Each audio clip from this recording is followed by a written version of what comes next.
निमसेट 2026 के एग्जाम में बचे हैं बस कुछ ही दिन।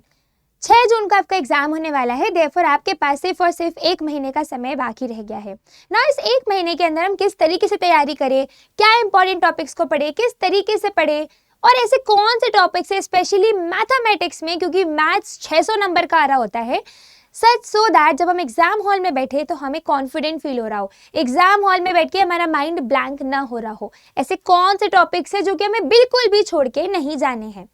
सो चलो आज हम इन सारे टॉपिक्स के बारे में बात कर रहे होंगे। So hello everyone, welcome back to this platform CUET PG अड्डा। मैं हूं आपकी मैथ्स एजुकेटर नेहा और आज हम बात करेंगे मैथमेटिक्स की ना। मैथ्स क्यों? क्योंकि मैथ्स में हमारे पास 600 नंबर आते हैं आउट ऑफ 1000। तो अगर आपके 600 नंबर में से 400 नंबर ही पक्के हो गए ना, तो आपका मेजॉरिटी ऑफ मार्क्स तो आपने यहाँ से निकाल लिए और बाकी के जो 400 मार्क्स हैं वो बाकी सब्जेक्ट जैसे इंग्लिश से, लॉजिकल रीजनिंग, क्वांट या फिर कंप्यूटर अवेयरनेस से निकाल रहे होंगे। ठीक है, तो चलो हम बात करते हैं कि मैथ्स में क्या इंपॉर्टेंट टॉपिक्स हमें पढ़ने हैं। नाउ वीडियो को शुरू करने से पहले मैं यहाँ पे बता देना चाहती हूँ कि मैथ्स का हर एक topic very very very important है, लेकिन अगर आप लास्ट 30 डेज की बात करो कि इन टॉपिक को बिल्कुल नहीं छोड़ के जाना, तो आज मैं आपको वो बताने वाली हूँ। ठीक है, याद रखना है कि सब कुछ इक्वली इंपॉर्टेंट है। मैं ये नहीं बोलूंगी कि सिर्फ ये टॉपिक पढ़ो बाकी टॉपिक छोड़ के जाओ, नहीं। तुम्हें पढ़ना सब कुछ है, लेकिन ये वो टॉपिक्स है जिसमें तुम्हें ज्यादा जोर देना है, ज्यादा टाइम के लिए पढ़ना है, तुम्हें इन टॉपिक्स पर ज्यादा अच्छी कमांड बनानी है, पकड़ बनानी है। ठीक है, सो सबसे पहले टॉपिक हमारे पास आ जाते हैं ट्रिग्नोमेट्री। ट्रिग्नोमेट्री के अंदर हमारे पास आ जाते हैं फंक्शंस। हमें फंक्शन के बेसिक्स क्लियर होने चाहिए है कि हमारा फंक्शन कब 1 1 है, कब ऑन 2 है। देन इनवर्स ट्रिग्नोमेट्रिक फंक्शन, ना ये होने वाला है इस बार का मोस्ट इंपॉर्टेंट टॉपिक्स। देन हमारे पास आ जाता है ट्रिग्नोमेट्री के अंदर ट्राइंगल्स। ना ट्राइंगल से ज्यादा डिफिकल्ट क्वेश्चंस नहीं पूछे जाते, solution of triangles, properties of triangle, triangle की बहुत ज्यादा बेसिक प्रॉपर्टीज जैसे एंगल सम प्रॉपर्टी एंड इस रिलेटेड हमें यहाँ पे क्वेश्चंस देखने को मिल जाते हैं। ना मैंने सबसे पहले ट्रिग्नोमेट्री क्यों रखा है, क्योंकि ट्रिग्नोमेट्री अगर आपने सीख लिया ना, तो आपका जो अलजेब्रा वाला पार्ट है, देखो जो आपका अलजेब्रा वाला पार्ट है वो भी आपके ट्रिग्नोमेट्री से बहुत ही ज्यादा लिंक्ड है। सो अगर आपका ट्रिग्नोमेट्री स्ट्रांग हो गया तो अलजेब्रा आपके लिए थोड़ा आसान हो जाएगा। ओके, नेक्स्ट टॉपिक हमारे पास आ जाता है कैलकुलस। नाउ कैलकुलस एक ऐसा टॉपिक है जो कि मैथ्स में सब लोगों की बैंड बजा देता है, एंड आई अंडरस्टैंड, लेकिन कैलकुलस में क्वेश्चन सिंप्लीफाइड वर्जन में ही आ रहे होते हैं, बहुत डिफिकल्ट डेप्थ में क्वेश्चंस नहीं पूछे जाते हैं। तो कैलकुलस में क्या क्या पढ़ना है हमें, कंटिन्यूटी एंड लिमिट्स किस तरीके से निकालेंगे, अगर फंक्शन कंटिन्यूस है तो कॉन्स्टेंट्स होंगे अल्फा बीटा के, आपको उनकी वैल्यू निकालनी होगी, लिमिट्स और कंटिन्यूटी के बीच में क्या डिफरेंस है, ये सब क्वेश्चन पूछे जा सकते हैं। फिर आ जाता है हमारे पास डिफरेंशिएशन, कि अगर आपके पास कोई फंक्शन गिवन है तो अगर वो कंटिन्यूस है तो क्या हमेशा वो डिफरेंशिएबल होगा, यस तो आंसर बताओ, प्रूफ बताओ, अगर नो बोल रहे हो तो काउंटर एग्जाम्पल बताओ। ठीक है, अगर आपके पास कोई फंक्शन है तो वो डिफरेंशिएबल कब कब होने वाला है, ये सब बेसिक चीजें भी आपको पता होनी चाहिए। फिर यहाँ पर इंपॉर्टेंट चीज है AOD, that is application of derivatives. ना इसमें से फंक्शन इंक्रीजिंग कब है, डिक्रीजिंग कब है, मैक्सिमा कब आएगा, मिनिमा कब आएगा, first derivative test, second derivative test and so on, ये सारी चीजें इंपॉर्टेंट होने वाली है।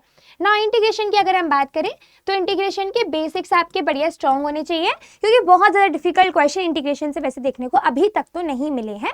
तो हाँ, अगर आपके बेसिक चीजें भी इंटीग्रेशन में स्ट्रॉन्ग है तो बाकी चीजें आपको आसानी से बन रही होंगी। चलो लास्ट टॉपिक हमारे पास है कोऑर्डिनेट ज्योमेट्री, जिसके अंदर आ जाता है सबसे पहले तो लाइंस या फिर पेयर ऑफ स्ट्रेट लाइंस के क्वेश्चन। जैसे सिंपली अगर आपके पास पेयर ऑफ स्ट्रेट लाइंस है तो कब लाइंस पैरेलल है, कब इंटरसेक्ट कर रही है, इसके बेसिस पर कुछ क्वेश्चंस बना दिए जाते हैं। फिर सर्कल, पैराबोला, ये जो कोनिक सेक्शंस है ना, इससे बहुत ही बेसिक क्वेश्चन आते हैं। जैसे कि सर्कल का आपके पास मतलब आपके पास सर्कल का इक्वेशन दे दिया जाएगा, सेंटर और रेडियस बताओ, ऐसे भी क्वेश्चंस आते हैं निमसेट के एग्जाम में। तो ये वो टॉपिक्स है जो कि इजी भी है और साथ में स्कोरिंग भी है। ठीक है, तो इन टॉपिक्स पर हमें ज्यादा जोर लगाना है। Now if you are someone जो कि इस वीडियो को यहाँ तक देख रहा है, मतलब आप निमसेट के एक सच्चे एस्पिरेंट हो, तो आपके लिए ही मैं एक चीज बताने वाली हूँ। सबसे पहले तो अगर आप निमसेट की प्रिपरेशन खुद से कर रहे हो, वेल एंड गुड, अच्छी बात है। लेकिन अगर आपको ऐसा चाहिए कि मैम हम खुद से नहीं कर पा रहे, हमें समझ में नहीं आ रहा कि आखिरी के 1 महीने में किस तरीके से पढ़ाई की जाए, सो दैट हमें ना मतलब एक इन्वायरमेंट नहीं मिल रहा, हमें क्वेश्चंस नहीं समझ में आ रहे कैसे लगाएं, हमें इंपॉर्टेंट टॉपिक्स में से भी किस तरीके से पढ़ना है समझ में नहीं आ रहा, हम नोट्स नहीं बना पा रहे, तो आपकी इन सारी प्रॉब्लम का एक वन स्टॉप सोल्यूशन है यहाँ पर, which is Drona crash course, जो कि सिर्फ और सिर्फ निमसेट के बच्चों के लिए है। 2026 का बैच है, मोस्ट एक्सक्लूसिव बैच। इसमें सारे के सारे चारों faculties for all the different 4 subjects यहाँ पर आप लोग को दिए जाएंगे, और साथ में ही चारों का अपना अपना एक्सपर्टीज है अपने अपने सब्जेक्ट्स में, ठीक है। इफ़ यू आर इंटरेस्टेड आप मुझे मेल कर सकते हो। एंड अब मैं आपको जल्दी से बता देती हूँ कोर्स में इनरोल करने का तरीका। सिंपली आप लोगों को यहाँ पर गूगल क्रोम ओपन करना है एंड यहाँ पर आपको करियरसेडा का वेबसाइट सर्च करना है। सबसे पहले हमारा वेबसाइट आ जाएगा, ऑल कोर्सेज में जाके CUET पेज में क्लिक करके आपको यहाँ पर निमसेट का एग्जाम मिल जाएगा, आप यहाँ पर क्लिक कर सकते हैं। एंड जब आपके पास आएगा बाय नाउ का ऑप्शन, आप एक कूपन कोड लगा देना NS10 सो दैट आपको डिस्काउंट भी मिल रहा हो, ठीक है। Trust me this is going to be investment and not a waste of money. अगर आपको कुछ पैसे देकर एक आपको अच्छा बैच मिल रहा है, जो बैच आपको NIT या फिर IIIT तक लेके जाने वाला है, then that is definitely an investment और आप बिल्कुल रिग्रेट नहीं करोगे। अदरवाइज सिर्फ अफसोस रह जाता है कि काश कर लिया होता, काश कर लिया होता, ठीक है। तो ये काश आपकी ज़िंदगी में नहीं आना चाहिए, इसके लिए आप चाहते हो तो वाला बैच ज्वाइन कर लो।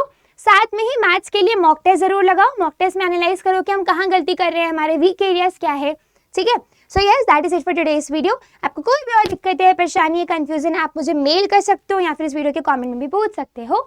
मिलते हैं अगले वीडियो में। Till then keep studying, keep hustling, take care everyone, thank you.